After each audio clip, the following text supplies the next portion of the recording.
નમસ્કાર, સ્વરાજમાં આપનું સ્વાગત છે. હું મયુર. વાત કરવી છે આવનાર દિવસોની અંદર વરસાદની, કારણ કે જે પ્રકારે ચોમાસું કેરળથી અલગ અલગ 4 રાજ્યોને પાર કરીને હવે મહારાષ્ટ્ર મુંબઈ સુધી પહોંચી રહ્યું છે, તેમને લઈને ચર્ચા કરવી છે. ત્યારે ગુજરાતની અંદર આ ચોમાસું છે તે ક્યારે આવવાનું છે, તેમજ ગુજરાતની અંદર કયા કયા ભાગોની અંદર ક્યારે વરસાદ પડવાનો છે, વાવણી લાયક વરસાદ થશે કે કેમ, ખેડૂતો જે છે તે અત્યારે હવે વરસાદની રાહ જોઈ રહ્યા છે. કારણ કે અત્યારે પણ હજુ ચોમાસું જે છે તે આમ તો સત્તાવાર રીતે જોવા જઈએ તો ગુજરાતની અંદર 15 જૂનથી બેસી જતું હોય છે, પરંતુ વાવણી લાયક વરસાદ છે તે કયા દિવસોની અંદર અને કયા ભાગોની અંદર કેવો વરસાદ પડવાનો છે તેમની આપણે ચર્ચા કરવાના છીએ. કારણ કે હવામાન નિષ્ણાંત છે પરેશ ગોસ્વામી છે, તેમના દ્વારા અલગ અલગ તારીખોની અંદર વરસાદ પડવાને લઈને આગાહી કરવામાં આવી છે. ગુજરાતની અંદર સત્તાવાર આમ તો 15 જૂન મેં કહ્યું એમ કે ચોમાસું આવી જતું હોય છે, પરંતુ કયા કયા ભાગોમાં 15 જૂને વરસાદ પડશે અથવા તો આગામી કઈ કઈ તારીખોમાં વરસાદ પડવાના છે, કયા કયા ભાગો એવા છે કે જ્યાં ભારે વરસાદ પણ પડી શકે છે અને અત્યાર સુધીમાં ન થયું હોય તે પ્રકારનું ચોમાસું રહેવાનું છે, તેવી પણ વાત પરેશ ગોસ્વામી છે તેમના દ્વારા કહેવામાં આવી છે. ત્યારે પરેશ ગોસ્વામીએ ગુજરાતની અંદર ક્યારે ચોમાસું પ્રવેશવાનું છે, કયા કયા દિવસે વાવણી એટલે કે કયા ભાગોની અંદર વાવણી થવાની છે અને કઈ તારીખે વધુ વરસાદ જે છે તે પડવાનો છે, આવો સાંભળીએ તેમની પાસે. ચોક્કસથી જોવા જઈએ તો અત્યારે આમ જોવા જઈએ તો દક્ષિણ ભારત એટલે કે એમાં જે કેરળથી ચોમાસાની શરૂઆત થાય છે એ મુજબ આપણે ચોમાસાની શરૂઆત પણ થઈ ગઈ છે અને અત્યારે લગભગ 4 રાજ્યને ચોમાસું પાર કરી ચૂક્યું છે. કેરળમાં આવ્યું, ત્યાર પછી કર્ણાટકથી કોંકણ ગોવાથી મહારાષ્ટ્ર સુધી ચોમાસું પહોંચી ચૂક્યું છે. હવે એ ચોમાસું છે અત્યારે મહારાષ્ટ્રના દક્ષિણ ભાગમાં લગભગ તમામ દક્ષિણના વિસ્તારો છે મહારાષ્ટ્રના, એ તમામ કવર કરી ચૂક્યા છે. મધ્ય મહારાષ્ટ્ર સુધી એ ચોમાસું છે એ પહોંચવાની તૈયારીમાં છે. હવે આ ચોમાસું છે આમ જોવા જઈએ તો આ વર્ષે તો લગભગ તમામ પ્રકારના નવા રેકોર્ડો બનતા જાય છે. આ વર્ષે ગરમીનો પણ સતત 40 દિવસ સુધી 40 ડિગ્રી કરતા વધારે તાપમાન પડવાનો એક રેકોર્ડ બન્યો છે. એ સાથે આપણે જોવા જઈએ તો ગુજરાતમાં ચોમાસું પ્રવેશ કરતાની સાથે 24 કલાકમાં કેરળમાં પ્રવેશ કર્યું અને કેરળથી કોંકણ ગોવા સુધી પહોંચવામાં માત્ર 24 કલાકનો સમય લાગ્યો. એટલે કે ઝડપથી આગળ ચોમાસું ચાલ્યું અને ભૂતકાળમાં આવું ક્યારેય નથી બન્યું. પ્રથમ વખત એવું બન્યું છે કે કેરળમાં ચોમાસું આવ્યા પછી માત્ર 24 કલાકમાં કેરળના સંપૂર્ણ વિસ્તાર, કર્ણાટકના સંપૂર્ણ વિસ્તાર અને કોંકણ ગોવા સુધી પહોંચ્યું હોય, આવું પ્રથમ વખત બન્યું છે, જે ભૂતકાળમાં નથી બન્યું. એટલે નવા રેકોર્ડો છે બનતા જાય છે. હજુ પણ એક રેકોર્ડ બનવાનો છે. હવે એક રેકોર્ડ બનવાનો છે એની અંદર જોવા જઈએ તો ગુજરાતની અંદર ઘણા બધા મિત્રોને એવું છે કે ભાઈ જેવી રીતે કેરળમાં ચોમાસું આવ્યું ઝડપથી મહારાષ્ટ્ર સુધી પહોંચી ગયું, તો હવે તો આપણે લગભગ 11 થી 12 જૂન આસપાસ ચોમાસું પહોંચી જવું છે, જે પ્રમાણે આગળ ચાલ્યું. પણ એવું નથી થવાનું. આમાં થોડાક ફેરફારો હવે થવાની સંભાવનાઓ છે. અત્યાર સુધી આ ઝડપથી આગળ ચાલ્યું એનું કારણ હતું કેરળ અને કર્ણાટકના દરિયાકાંઠે સમુદ્ર કાંઠાથી નજીક એક વરસાદની સિસ્ટમ બની હતી. આ સિસ્ટમને કારણે આ ચોમાસાને વેગ મળી અને આ ચોમાસું છે મહારાષ્ટ્ર સુધી ઝડપથી પહોંચી ગયું. પણ એ સિસ્ટમ રોજથી એટલે કે ગઈકાલથી આ સિસ્ટમ સખત નબળી પડી રહી છે અને ઝડપથી નબળી પડી રહી છે. એટલે આ ચોમાસું છે એને બ્રેક લાગશે. મુંબઈ પહોંચે તે પેલા એક વખત મોન્સૂન બ્રેક કન્ડિશન સર્જાશે અને આ મોન્સૂન બ્રેક કન્ડિશનની જાહેરાત છે એ આઈએમડી એટલે કે જે ઇન્ડિયન મિટિયોલોજી ડિપાર્ટમેન્ટ છે, જેને આપણે હવામાન વિભાગ કહીએ છીએ, જે સત્તાવાર જાહેરાત કરતું હોય છે, આની જાહેરાત આજે મોડી રાત્રે અથવા તો આવતીકાલે 10 જૂનના રોજ સાંજ સુધીમાં થઈ શકે છે. એટલે ચોમાસું છે એ રોકાવાનું છે, નિષ્ક્રિય થવાનું છે, ધીમું પડવાનું છે. એટલે જે ધારણા હતી એટલું ઝડપથી ગુજરાતમાં પ્રવેશ કરવાનું નથી. પણ એક નવો રેકોર્ડ એ પણ બનવાનો છે. હું આપને એ જણાવું કે જે ભૂતકાળની અંદર પણ મહારાષ્ટ્રમાં ઘણી વખત ચોમાસું રોકાયું છે. જ્યારે મોન્સૂન બ્રેક કન્ડિશન સર્જાય ત્યારે ફરીથી પાછું ચોમાસું સક્રિય થવામાં કમસે કમ 8 દિવસ અને વધારેમાં વધારે 15-17 દિવસ જેવો સમય લાગતો. હવે આ વર્ષે મોન્સૂન બ્રેકની જાહેરાત સાંભળીને ઘણા બધા જાણકારોને એમ થશે કે હવે બ્રેક થયું છે તો કમસે કમ 8 થી 15 દિવસનો ટાઈમ તો લાગશે. પણ એવું નથી થવાનું. આ વર્ષે એમાં પણ એક નવો રેકોર્ડ બનવાનો છે. એ મોન્સૂન બ્રેક કન્ડિશન સર્જાશે લગભગ આજે રાત્રે અથવા આવતીકાલે 10 તારીખે અને 12 જૂને ફરી સક્રિય થઈ જશે 2 દિવસમાં. એટલે એ પણ એક નવો રેકોર્ડ બનવાનો છે. 12 જૂને સક્રિય થઈ અને પછી ધીમી ગતિ આગળ ચાલશે. બહુ ઝડપથી નહીં ચાલે, ધીમી ગતિ આગળ ચાલશે અને 15 જૂન આસપાસ ગુજરાતમાં ચોમાસું પ્રવેશ કરી જશે. હવે 15 જૂન એટલે આમ જોવા જઈએ તો આ ચોમાસાની નોર્મલ તારીખ ગણવામાં આવે છે. જેવી રીતે કેરળની અંદર 1 જૂને ચોમાસાનો પ્રવેશ થાય છે, જ્યારે ગુજરાતની અંદર 15 જૂને ચોમાસાનો પ્રવેશ થાય. હવે 15 જૂન છે એનો મતલબ એક્ઝેક્ટ 15 ની સમજવાની, એમાં 24 કે 36 કલાક આગળ અથવા તો પાછળ થાય એને પણ નોર્મલ કન્ડિશન કહેવામાં આવે છે. એ ચોમાસું વહેલું પણ ન કહેવાય કે મોડું પણ ન કહેવાય. જો 36 કલાક કરતા વહેલું આવે તો ચોક્કસથી વહેલું ચોમાસું બેઠું કહેવાય, અને 36 કલાક કરતા મોડું થાય તો પણ એને લેટ મોન્સૂન કહી શકાય છે. એટલે આ વર્ષે એવું નથી થવાનું, એ નોર્મલ કન્ડિશનમાં 24 કે 36 કલાકના ડિફરન્સમાં ગુજરાતની અંદર ચોમાસાનો પ્રવેશ થશે એટલે જેનો પ્રવેશ દ્વાર મુખ્ય દ્વાર કહેવાય છે એ છે વલસાડ જિલ્લો. વલસાડ જિલ્લામાં સૌપ્રથમ ચોમાસું આવશે, એ ત્યારબાદ દક્ષિણ ગુજરાતના બીજા આસપાસના વલસાડની આસપાસના જિલ્લાઓ અને સૌરાષ્ટ્રના દરિયાઈ કાંઠાના અમુક વિસ્તારમાં ચોમાસાનો પ્રવેશ થશે, અને આ વાવણીનો પ્રથમ રાઉન્ડ હશે. પ્રથમ રાઉન્ડમાં બધા જ ને વાવણી લાયક વરસાદ નહીં હોય, સીમિત વિસ્તારોમાં થશે, અને બીજો રાઉન્ડ છે 22 થી 25 જૂનમાં આવશે, જેમાં સૌરાષ્ટ્ર, કચ્છના મોટા ભાગના વિસ્તાર, મધ્ય ગુજરાત, દક્ષિણ ગુજરાત એમ તમામ વિસ્તારનો વારો આવી જશે. અને જૂનના છેલ્લા દિવસો અને જુલાઈના પ્રથમ દિવસો, એ જે 4-5 દિવસ હશે 28 જૂન થી 2 જુલાઈ સુધી, એમાં સાર્વત્રિક ઓલ ઓવર ગુજરાતમાં ચોમાસું ફરી વળશે. આ રીતે આખી ચોમાસાની પેટર્ન અત્યારે મને લાગી રહી છે. તો આના ઉપરથી સર જે ખેડૂતો છે એને માટે આ ચોમાસું છે, આ વર્ષનું ચોમાસું છે, કેવું રહી શકે છે?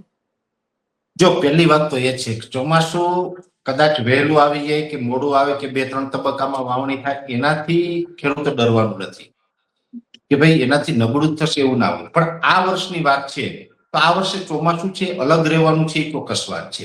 એનું કારણ તમને કહું, આમ જોવા જઈએ તો છેલ્લા 5 વર્ષના ડેટા જે અમે જોતા હોય છે, છેલ્લા 5 વર્ષના ડેટાની વાત કરવા જઈએ તો 2021 ની અંદર તૌતે નામનું વાવાઝોડું આવ્યું હતું, જે સાયક્લોન હતું. એ તૌતે છે એ 17 મે 2021 ના રોજ સૌરાષ્ટ્રના દરિયાકાંઠે લેન્ડફોલ થયું. એ પછી અનેક બીજા વાવાઝોડા આવ્યા, પણ એ ગુજરાતમાં પ્રવેશ ન કર્યા. પણ 2023 ની અંદર 23-24 એક વાવાઝોડું આવ્યું, જે વાવાઝોડાનું નામ હતું બિપરજોય, જે કચ્છના દરિયાકાંઠા ઉપર થઈને એટલે ગુજરાતમાં લેન્ડ થઈને પછી આગળ વધ્યું હતું. એ જે વાવાઝોડાના વરસાદથી લઈને તમામ વરસાદોના જો આંકડા ગણવા જાય, બિપરજોય તો 15 જૂન 2023 ના આવ્યું. હવે આ બધા જે આંકડાઓ ગણવા જઈએ તો છેલ્લા 5 વર્ષની અંદર 105% કરતા વધારે વરસાદ પડ્યો છે. એક વખત તો આપણે 2021માં તો 140% વરસાદ પહોંચ્યો, 22માં વળી પાછું 135% આસપાસ આવ્યું, વળી 23માં પાછું કંઈક 125-30% આવ્યું, 24 ની અંદર પણ એ રીતે વરસાદ વધારે થયો, 24 ની અંદર લગભગ 139% પહોંચી ગયો, 2025 એટલે કે ગયા વર્ષે 109%. એ ઓલ ઓવર ગુજરાતની એવરેજ છે. હવે ઓલ ઓવર ગુજરાતની 109% એવરેજ છે ગયા વર્ષે, જેની અંદર અમુક વિસ્તાર બહુ નબળા રહ્યા હતા, એટલે આ એવરેજ. નહીં તો જ્યાં પડ્યો સૌરાષ્ટ્ર હોય, દક્ષિણ ગુજરાત હોય, ત્યાં તો 60 ઇંચ 70 ઇંચ એમ આખા વર્ષનો વરસાદ પડ્યો હતો. એટલે જો વિસ્તાર વાઇઝ જિલ્લા વાઇઝ કરવા જઈએ તો ઘણા જિલ્લામાં ગયા વર્ષે પણ 130-35% વરસાદ પડ્યો. એટલે સતત આપણે 100% કરતા વધુ વરસાદ પડ્યો છે ને એનાથી આપણે છેલ્લા 5 વર્ષથી એવા વરસાદમાં ટેવાઈ ગયા છે. હવે આ વર્ષે એ આપને ખૂબ ઓછો લાગશે. ઓછો એટલા માટે લાગશે, આ વર્ષે પૂરો 100% નહીં પહોંચે. જોકે હું એક વાત એ પણ અહીં જોડીશ, વર્ષ નબળું નથી થવાનું એટલે કોઈ ક્યાંય ડરવાનું કે ગભરાવાનું નથી, ચિંતા નથી. નબળું નથી થવાનું પણ એટલું બધું સારું પણ નથી થવાનું, મધ્યમ રહેવાનું છે. એટલે કે 92 થી લઈને 95% સુધીનો કોઈ આંકડો આવશે આ વર્ષે, એટલો વરસાદ પડવાનો છે. એટલે દર વર્ષની સરખામણીએ થોડુંક ઓછું હશે પણ નબળું નથી થવાનું. એટલે આ પ્રકારનું વર્ષ થવાનું હોય એની માનસિક તૈયારી રાખીને ખેડૂતોએ ખેતી પાકમાં વાવેતરનું આયોજન કરવું જોઈએ. આ સાથે સર એક સવાલ હજુ એ કે જે વરસાદી માહોલમાં બદલાવ આવી રહ્યો છે, તો પર્યાવરણના કયા બદલાવો છે જે વરસાદી આ બદલાવને અસર કરતા હોય છે? પર્યાવરણના ઘણા બધા બદલાવ છે મેડમ. હવે આમ જોવા જઈએ તો લગભગ આપણે વૃક્ષોની સંખ્યા ઘણી બધી ઘટતી જાય. પૃથ્વી ઉપર વિજ્ઞાન એવું કહે છે કે પૃથ્વી ઉપર જેટલા પણ માણસો વસે છે, માનવ વસ્તી છે, પ્રતિ વ્યક્તિ 4 વૃક્ષ હોવા જરૂરી છે. સોરી, પ્રતિ વ્યક્તિ 16 વૃક્ષ હોવા જરૂરી છે. પણ પ્રતિ વ્યક્તિ 4 વૃક્ષ વાપરીને જાય છે. માણસનું મૃત્યુ થાય ને ત્યાં સુધીમાં કાગળ છે, ટેબલ, ખુરશી, ઘરનું ફર્નિચર, બેડ હોય કે વગેરે, આ જે આપણે ફર્નિચરો બનાવીએ આ બધામાં લાકડાની જરૂર પડે. આ લાકડું આપણે વૃક્ષો કાપીને લઈ આવીએ છીએ, કાગળ આપણે વૃક્ષો કાપીને લઈ આવીએ છીએ. એટલે એક વ્યક્તિ એવરેજ 4 વૃક્ષ વાપરીને જાય છે, જ્યારે 4 વૃક્ષ ઉગાડતા નથી. જેને કારણે મનુષ્ય સિવાયના અન્ય જીવો છે એની વસ્તીમાં સતત ઘટાડો થઈ રહ્યો છે. ચકલી હોય, કાબર હોય, તેતર હોય કે અન્ય બીજા ઘણા બધા પક્ષીઓ છે, જેની પક્ષીઓની વસ્તી ઘટતી જાય છે. ઘણા બધા જીવજંત છે એમની પણ વસ્તી ઘટતી જાય છે. એટલે આપણી પૃથ્વી ઉપર આપણું જે પર્યાવરણને કારણે અનબેલેન્સ ઊભું થયું છે, આ ખૂબ ગંભીર બાબત છે. આપણે જો ધ્યાન નહીં રાખીએ તો આવનારા સમયમાં માનવ સભ્યતા છે એ પણ ધીમે ધીમે લુપ્ત થતી જશે. કેમ કે એક તો આ વૃક્ષોનું કારણ છે, વૃક્ષો ઘટી રહ્યા છે. બીજું કારણ પોલ્યુશનની અંદર પણ વ્હીકલોનું પોલ્યુશન છે, ફેક્ટરીનું પોલ્યુશન છે. ઠીક છે કે એ અત્યારની એક કહેવાય કે આ વિકાસની જે એક ગાથા ચાલે છે અને જે કઈ આ જીવન જરૂરી થઈ ગયું છે, વ્હીકલ ને આ બધું જરૂરી થઈ ગયું, એટલે આપણે છોડી નથી શકવાના. હવે આજે આપણે વ્હીકલ છોડીને ફરીથી પાછા ઘોડા ઉપર નીકળશું તો પછી 18મી સદીમાં જતા રહેશું. એટલે આ 21મી સદી આપણું એકદમ મુખ્ય ધારા ચાલી રહી છે એને ડેમેજ નથી કરવી. એનું છે એ વ્હીકલ અને ફેક્ટરીઓનું પોલ્યુશન છે એ પણ ખૂબ વધી રહ્યું છે અને એને કારણે જે આપણે સમુદ્રી સપાટીનું તાપમાન છે ઊંચું જઈ રહ્યું છે. સાથે રાસાયણિક ખેતી થાય છે જેને કારણે પણ જમીનમાં પૂરતું પાણી નથી ઉતરતું. એટલે રાસાયણિક ખાતર અને કેમિકલ પેસ્ટિસાઇડને કારણે જમીનજન્ય જીવાતો છે એ પણ ઘટી રહી છે, અળસિયાથી લઈ અને સૂક્ષ્મ બેક્ટેરિયાઓથી લઈને બધું. જેને કારણે આપણું તાપમાન છે એ છેલ્લા 40 વર્ષની અંદર 2 ડિગ્રી સુધી ઊંચું આવ્યું છે. હવે તાપમાન વધ્યું છે જેને કારણે ઉત્તર ગોળાર્ધ છે જે પૃથ્વીનો, એમાં જે બરફ વર્ષા થવી જોઈએ એની એવરેજ છે એમાં પણ ઘટાડો થયો છે. દર વર્ષે જે બરફ વર્ષા થતી હોય આ વર્ષે એટલે કે આ ગયા શિયાળાની અંદર 68% બરફ વર્ષા થઈ મેડમ, 32% ઓછી બરફ વર્ષા થઈ. તો એ પણ આપણે ક્યાંય ને ક્યાંય સમુદ્રી સપાટીનું તાપમાન વધારી રહી છે. કોન્ક્રીટના જંગલો બનતા જાય છે અને જેને કારણે આ તમામ પરિબળોને કારણે આ વર્ષે પ્રશાંત મહાસાગરનું તાપમાન ઉચકાઈ રહ્યું છે, જેને આપણે અલ્નીનો કહીએ છીએ. અલ્નીનો એટલે બીજું કશું જ નથી, પ્રશાંત મહાસાગરનું તાપમાન ઉચકાય જેને આપણે અલ્નીનો કહીએ છીએ. જો એ નોર્મલ હોય તો ન્યુટ્રલ અલ્નીનો કહેવાય, નોર્મલ કરતા તાપમાન નીચું જાય તો લાનીના કહેવાય છે. એટલે અલ્નીનો આ વર્ષે અત્યારે સક્રિય થવાનું ચાલુ થઈ ગયું છે અને જૂન એન્ડ સુધીમાં એ મજબૂત થશે. જુલાઈ અને ઓગસ્ટ મહિનામાં અતિ સ્ટ્રોંગ થઈ જશે. એ અતિ સ્ટ્રોંગ થશે એને કારણે ઉત્તર ભારત અને પૂર્વ ભારતના રાજ્યોમાં નબળું ચોમાસું થવાનું છે. આપણે બહુ નબળું નથી થવાનું, ગયા વર્ષની સરખામણી ઓછું રહેવાનું છે.